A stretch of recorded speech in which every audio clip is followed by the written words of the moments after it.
Good morning, Bucknutters, and welcome into the Bucknuts Morning 5 here on Monday, April 27, 2015. I am Dave Biddle, and I'm joined by Duane Long. Duane, Ohio State 2017 quarterback commitment Danny Clark from Akron-Hoban. Yes, he's at Akron-Hoban. Now he's transferred from Massillon, Washington. Well, Danny Clark won the, quote, Young Gun Award at the Rivals Challenge in Cincinnati over the weekend, meaning he was the best underclassman quarterback at the entire event. Now, judging by how Shane Morris's career is going at Michigan, I'm always cautious to put much stock in these type of events.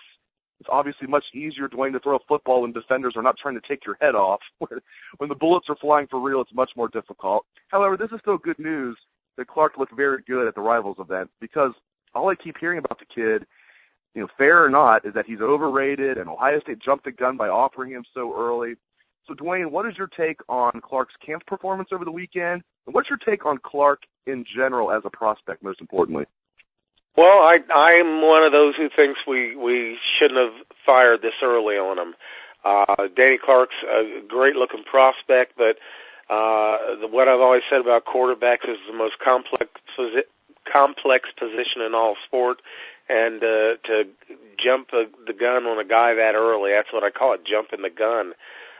He hadn't really. After his freshman year, we're going to offer a guy. We don't offer quarterbacks till after the junior year a lot of times. So it was just a little early. It's great that he wins the award, as he came off a season where he didn't really light up the world. He did not look like a kid that was an Ohio State caliber player. But I also point out, I watched a game, and he was under assault the entire game. He was just trying not to die out there on the field, running around, being chased, and you could see the opposition coach had realized they can't protect him, and just started sending 7-8 guys every play.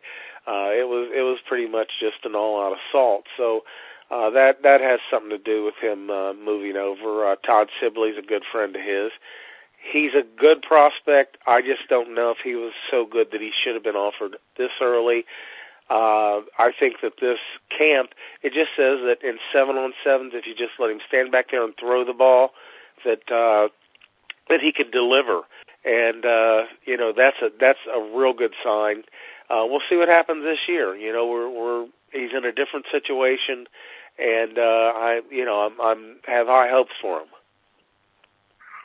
Moving on to the Braxton Miller situation, a.k.a. the story that will not die, one of our readers brought up something that I found very interesting on the front row message board. Everybody's opining about what Braxton's going to do, and one of the options is that he could switch positions maybe to a hybrid role. One of our astute readers brought up something interesting. They said, well, if Braxton was going to switch positions, even if there was a chance that he's going to do that this fall, wouldn't they have experimented that a little bit in the spring? If he was going to play hybrid, if there was any chance at all he was going to switch positions, even if the decision hadn't been made, wouldn't they have gotten him some reps there in the spring?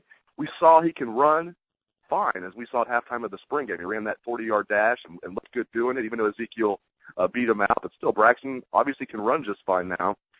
So they didn't do any of that in the spring, though, Duane. This leads me to believe he will definitely be playing quarterback this fall if he's healthy, either at Ohio State or somewhere else. What's your take? Well, I think there's something to that, but I also think, at what point do you say, okay, well, we have to pull him out of here?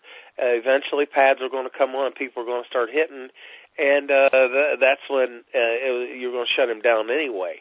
So I think that it's definitely an interesting take. I think it could possibly be, but I'm not going to say, okay, well, we just learned something.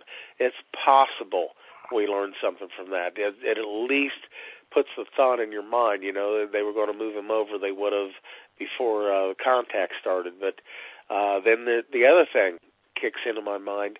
Urban Meyer doesn't want to show his hand at all to anybody. He does not. And by moving him, he would be showing, he's two-time Big Ten MVP, Dave, a guy who finished top 10 in the Heisman voting 1 year. You want opposing coaches thinking this guy could be under center. It's another guy that we have to worry about with them. I think the transition is not going to be difficult. Maybe to running back it would be more difficult, but at what they call the hybrid, and I call wing back, which is what it is. He's still going to be doing a lot of things that he did. It's still involved in the passing game. He should not have. It should be a pretty easy transition. When you play calls, well, the quarterback knows every route every receiver is going to run.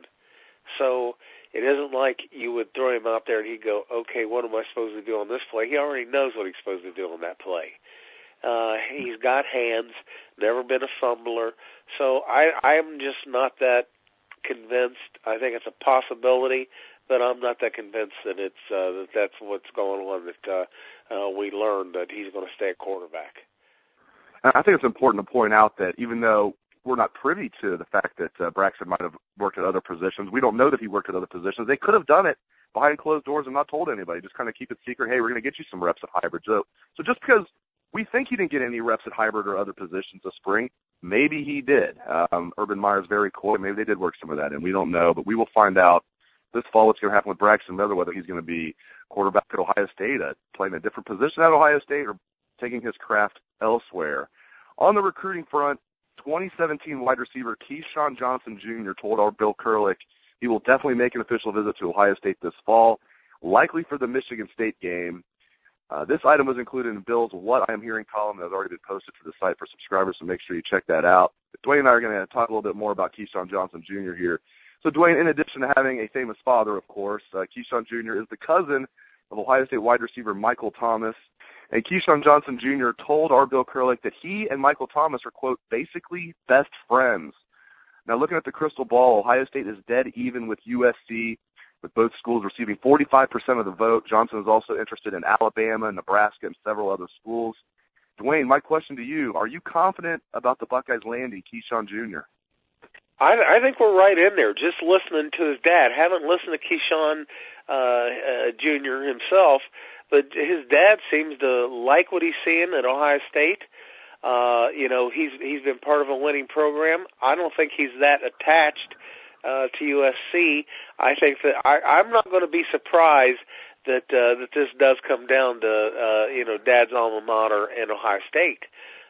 He seems to like it here. He keeps talking about Ohio State.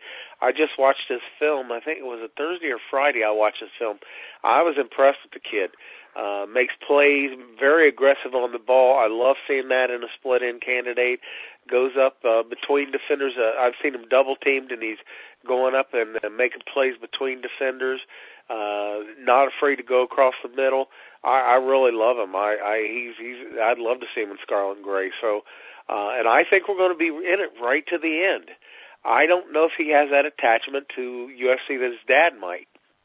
And his dad, based on a couple of interviews I've seen with him, he seems to be much more interested in a good fit than he does. He's thinking with his head rather than his heart. So I think we got a real good shot here. I'm not going to be surprised if we end up with Keyshawn Johnson Jr. in scarlet and gray. Also on the recruiting front, Bill Kurlick has items on 2016 linebackers Brendan Ferns and Aaron Hansford in his What I'm Hearing column, so make sure you check that out if you're a subscriber. And later today, Bill will have a video interview with the number one offensive lineman in the country in the class of 2017. He is, of course, Josh Myers from Miamisburg, Ohio, who is already committed to Ohio State, so make sure you check out that video interview with Myers on the site later today.